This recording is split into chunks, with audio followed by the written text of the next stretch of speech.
Hayan, hello mga ka-Verlies. Flex ko lang tong isang box na paborito kong pagkain. Hayan. So, ito nga pala ay fresh from Beijing. Hayan. Beijing, China. Hayan. So, iba't ibang klase po ng hopya. No? Ito po yung almusal ko everyday.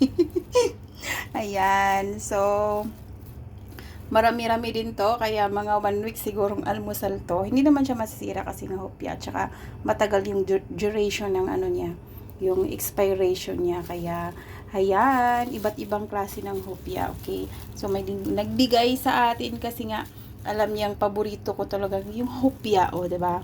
So, sino yung mga mahihilig sa hopya? Kain po tayo mga ka-Verlies. So, ayan o, iba't ibang klaseng hopya po ito. Marami-rami po ito. Kaya kain po tayo mga ka-Verlies. Anong gusto niyong flavor dyan? Ayan. So, natikman ko na to lahat. So, bawat isa pala, tatlo-tatlo yan. So, yan, dalawa na lang. So, yung iba, may hindi pa pala ako natikman eh, kasi may tatlo pa oh.